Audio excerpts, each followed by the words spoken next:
قل هل يستوي الذين يعلمون والذين لا يعلمون. السلام علیکم ورحمۃ اللہ وبرکاتہ. الحمد للہ رب العالمین والصلاة والسلام علی اشرف الانبیاء والمرسلین نبینا محمد وعلی آلہ وصحبہ اجمعین ومن تبعہم بإحسان الی یوم الدین. اما بعد. محترم سامعین، آج توحید کے سیکنڈ لیول کا 9واں سبق ہے، جس کا موضوع ہے تقدیر کی اچھائی و برائی پر ایمان. یہ ارکان ایمان کا آخری رکن ہے اور بہت ہی اہم رکن ہے. یقیناً اس پر ایمان رکھنا نہایت ہی ضروری ہے. تقدیر کے اوپر ایمان رکھنے کا مفہوم یہ ہے کہ تقدیر کی اچھائی اور برائی پر ایمان قائم رکھا جائے. اس بات پر پختہ یقین ہو اور اعتقاد ہو کہ اللہ رب العالمین نے اپنے علم و حکمت اور ارادے کے عین مطابق تمام مخلوقات کی مقادیر اور اس کی مکمل تفاصیل اللہ رب العالمین نے لکھ کر اپنے پاس محفوظ کر لیا ہے. مکمل تفاصیل، یہاں تک کہ اچھائی برائی، روزی روٹی، ہدایت، ضلالت، موت، زندگی، سب کچھ اللہ رب العالمین نے لکھ دیا ہے. اور بندوں کو رشد و ہدایت کے خاطر انہیں ضلالت و گمراہی سے اجتناب کا حکم دیتے ہوئے اس بات کا مکمل اختیار بھی اللہ رب العالمین نے دیا ہے کہ وہ اپنی قوت و طاقت سے، اپنی فہم و فراست کے اعتبار سے جو چاہیں اپنی مصلحت اور منفعت کے لیے اختیار کریں. تو پتہ یہ چلا کہ تقدیر اللہ رب العالمین نے لکھا ہے، سب کچھ اللہ رب العالمین نے لکھ دیا ہے، لیکن اللہ رب العالمین نے ہمیں اختیارات بھی دیے ہیں اور ہم صحیح اور غلط کی تمیز کر کے صحیح چیزوں کو اپنا سکتے ہیں اور غلط چیزوں سے اپنے آپ کو بچا سکتے ہیں. جب ہم تقدیر کے اوپر ایمان کی بات کرتے ہیں تو یہ جاننا ضروری ہے کہ اس کے اندر 4 اہم بنیادی چیزیں شامل ہیں، جسے تقدیر پر ایمان کے ارکان سے بھی تعبیر کیا جاتا ہے کہ یہ تقدیر پر ایمان کے یہ ارکان ہیں، اہم پلرز ہیں. وہ 4 کیا ہیں؟ آئیے دیکھتے ہیں. پہلی چیز ہے علم. علم پر ایمان رکھنے کا مطلب یہ ہے کہ اس بات پر پختہ یقین ہو کہ اللہ تعالیٰ تمام چیزوں کے بارے میں علم رکھتا ہے. اس کے تمام جزئیات و کلیات پر، باریک سے باریک چیزوں کو اور بڑی سے بڑی چیزوں کے بارے میں اللہ تعالیٰ کا علم ہے، اور یہ علم ہمیشہ سے ہے، ہمیشہ رہے گا. اس کا تعلق چاہے اللہ رب العالمین کے اپنے افعال سے ہو، یعنی جو اللہ رب العالمین خود کرتا ہے، یا اس کا تعلق بندوں کے افعال سے ہو. تو یہ پہلا رکن ہے. تقدیر کے اوپر ایمان کا پہلا رکن یہ ہے کہ اللہ رب العالمین کے علم کے اوپر ہمیں یقین ہو کہ اللہ رب العالمین کا جو علم ہے، ظاہر سی بات ہے اس علم کا کوئی ثانی نہیں ہے، اس علم میں کوئی شریک نہیں ہے. اللہ رب العالمین کے پاس جو علم ہے، ظاہر سی بات ہے وہ اس کی مخلوقات سے بہت ہی اعلیٰ اور برتر ہے. سب کچھ اللہ رب العالمین جانتا ہے، تمام کلیات و جزیات کے بارے میں اللہ تعالیٰ علم رکھتا ہے. دوسرا رکن یا دوسری چیز، اہم چیز جو تقدیر کے اوپر ایمان رکھنے کے اندر داخل ہے، وہ ہے کتابت پر ایمان، کہ اللہ رب العالمین کے پاس علم بھی ہے اور اللہ رب العالمین نے اس سے لکھ کر کے اپنے پاس محفوظ بھی کر لیا ہے. محفوظ کر لیا، یعنی اللہ رب العالمین ایسا نہیں کہ علم کو اپنی ذات تک محدود کر لیا، نہیں، اللہ رب العالمین نے اسے لکھ کر کے اپنے پاس محفوظ بھی کر رکھا ہے. اللہ رب العالمین نے اس کا ذکر قرآن مجید کے اندر کئی آیتوں میں کیا ہے. انہی آیتوں میں سے سورہ حج کی آیت نمبر 70 ہے. اللہ رب العالمین کہتا ہے، اعوذ باللہ من الشیطان الرجیم، بسم اللہ الرحمن الرحیم، الم تعلم ان اللہ یعلم ما فی السماوات وما ان اللہ یعلم ما فی السماء والارض ان ذلک فی کتاب ان ذلک علی اللہ یسیر.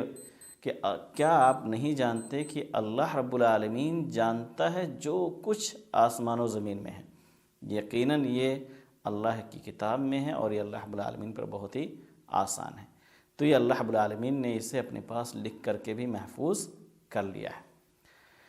تیسرا رکن تقدیر کے اوپر ایمان کا یہ ہے کہ اللہ رب العالمین کی مشیت پر ایمان رکھا جائے یعنی کائنات میں جتنی بھی چیزیں ہیں سب اللہ رب العالمین کی مشیت اور چاہت کے ساتھ اس دنیا کے اندر انجام پذیر ہوتی ہیں، چاہے اس کا تعلق اللہ رب العالمین کے اپنے فعل سے ہو۔ چنانچہ اللہ تعالیٰ کہتا ہے کہ وَيَفْعَلُ اللَّهُ مَا يَشَاءُ، اللہ رب العالمین جو چاہتا ہے کرتا ہے، جو چاہے۔ یہ سورہ ابراہیم کی آیت نمبر 27 ہے۔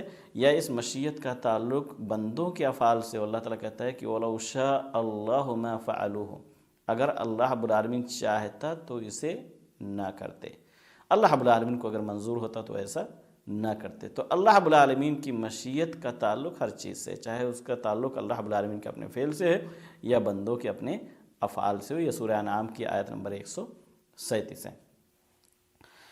چوتھا پوائنٹ تقدیر کے اوپر ایمان کا وہ یہ ہے کہ پوری کائنات اپنی تمام حرکات سکنات کے ساتھ اللہ تعالیٰ کی مخلوق ہے، یعنی جو کچھ اس دنیا کے اندر جو بھی مومنٹ ہوتا ہے، یہاں تک کہ ہم جو کچھ حرکت کرتے ہیں، نقل و حرکت کرتے ہیں، جو بھی عمل کرتے ہیں، جو بھی ہم خواہش رکھتے ہیں، جو چاہتے ہیں، ہمارے اعمال بھی اللہ رب العالمین کے مخلوق ہیں۔ چنانچہ اللہ رب العالمین قرآن مجید کے اندر کہتا ہے، سورہ صافات کے آیت نمبر 96، اللہ تعالیٰ کہتا ہے کہ وَاللَّهُ خَلَقَكُمْ وَمَا تَعْمَلُونَ، کہ اللہ رب العالمین نے تمہیں بھی پیدا کیا ہے اور اس چیز کو بھی پیدا کیا ہے جو تم کرتے ہو، یعنی ہمارے اعمال کا خالق بھی اللہ رب العالمین ہے۔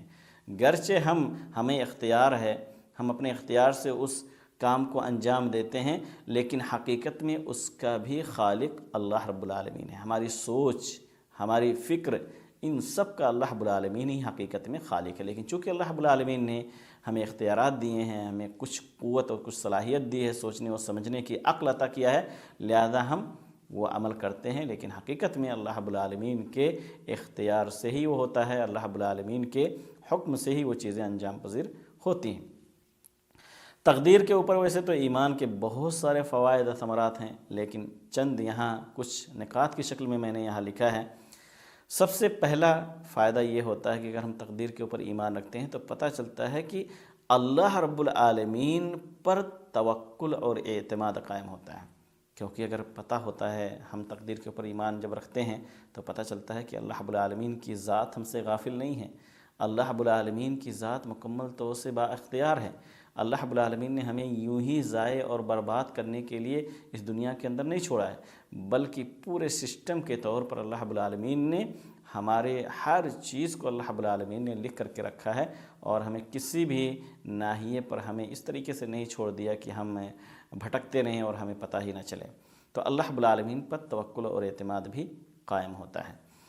دوسری چیز، اللہ رب العالمین کا شکر نعمتوں پر ادا کرنا ہوتا ہے، کیونکہ جب ہمیں کوئی نعمت ملتی ہے تو ہمیں معلوم ہوتا ہے تقدیر پر ایمان رکھنے کی وجہ سے کہ یہ نعمت اللہ رب العالمین نے ہمارے مقدر میں لکھی ہے، سمجھ رہے، ہمارے مقدر میں لکھی ہے، اور اللہ رب العالمین ان نعمتوں کو ہمیں دینا چاہتا ہے، تو ظاہر سی بات ہے پھر ہم اللہ رب العالمین کا شکر ادا کرتے ہیں۔ لیکن اختیارات چونکہ اللہ رب العالمین نے ہمیں دیا ہے تو ہم غلطیاں کرتے ہیں، ہم گناہ کا کام کرتے ہیں، ہم نافرمانیاں کرتے ہیں، تو اللہ رب العالمین کہتا ہے کہ یہ آپ کے اعمال کا نتیجہ ہے، ہم نے جو آپ کو اختیارات دیے اس کی وجہ سے آپ نے غلط قدم اٹھایا۔ حالانکہ نبیوں کو اللہ رب العالمین نے بھیجا، آسمانی کتابیں بھی اللہ رب العالمین نے اتار دیا، ہر قوم کے اندر اللہ رب العالمین نے نبی اور رسول کو بھیجا، اس کے باوجود اگر ہم صحیح راستے پر اپنے آپ کو نہیں چلا سکتے تو ظاہر سی بات ہے وہاں پر افسوس بھی ہوتا ہے۔ تیسری چیز یہ ہے کہ تقدیر پر جو سب سے اہم فائدہ جو ہمیں اور آپ کو ملتا ہے کہ جب کوئی مصیبت، کوئی پریشانی، کوئی دکھ، کوئی غم ہمیں لاحق ہوتا ہے تو ہمارے اندر صبر کی توفیق پیدا ہوتی ہے۔ اللہ رب العالمین ہمیں صبر کرنے کی قوت اور استطاعت دیتا ہے، کیونکہ ہمیں پتہ ہوتا ہے کہ اللہ رب العالمین کی طرف سے ایک آزمائش ہے ہمارے لیے، اور صبر کر کے ہم اللہ رب العالمین کے بارگاہ میں اجر و ثواب حاصل کرتے ہیں۔ کیونکہ اگر ایک آدمی کو تقدیر کے اوپر ایمان نہ ہو تو ظاہر سی بات ہے پھر وہ نہ جانے کتنے غلط قدم اٹھا سکتا ہے۔ یہی وجہ ہے کہ مسلمانوں کو چھوڑ کر کے دنیا کی جو دوسری قومیں ہیں ان کے پاس چونکہ اس تقدیر پر ایمان رکھنے جیسی کوئی چیز ہے نہیں، لہذا وہ خودکشی کے لیے قدم اٹھا لیتے ہیں اور اپنی زندگی خود اپنے ہاتھوں ختم کر لیتے ہیں۔ لیکن ایک مسلمان تقدیر کے اوپر ایمان رکھنے کی وجہ سے وہ جانتا ہے کہ آج جو یہ ایام ہیں پریشانیوں کے، دکھوں کے، یہ ختم بھی ہو جائیں گے۔ اللہ رب العالمین کی طرف رجوع کرتا ہے، ان مصیبتوں پر صبر کرتا ہے، اپنی غلطیوں کی اصلاح کرتا ہے، توبہ اور استغفار کرتا ہے، اور پھر ایک نئی زندگی شروع کرتا ہے۔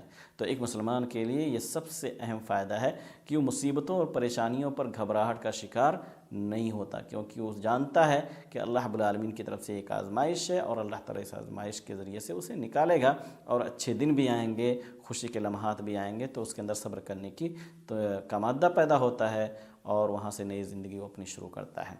تو یہ تقدیر کے اوپر ایمان کے تعلق سے مختصر انداز میں آپ کے سامنے باتیں رکھی گئی۔ اللہ تعالیٰ سے دعا کریں گے کہ اللہ رب العالمین ہم سب کو تقدیر کی اچھائی اور برائی پر ایمان رکھنے کی توفیق عطا فرمائے، اور اللہ رب العالمین ہمیں مصیبتوں پریشانیوں پر صبر کی توفیق دے۔ جب کوئی آزمائش ہو، اللہ رب العالمین اس آزمائش پر ہمیں کھرا اترنے کی توفیق عطا فرمائے۔ تقدیر کے روشنی ہی میں اللہ رب العالمین ہمیں اس دنیا کے اندر زندگی گزارنے کی توفیق دے، جب تک زندہ رکھے، ایمان پر قائم دائم رکھے، اور خاتمہ بھی اللہ رب العالمین ایمان کی حالت میں ہمارا کرائے۔ آمین وآخر دعوانا رب العالمین۔ السلام علیکم ورحمۃ اللہ وبرکاتہ۔ قل هل يستوي الذين يعلمون والذين لا يعلمون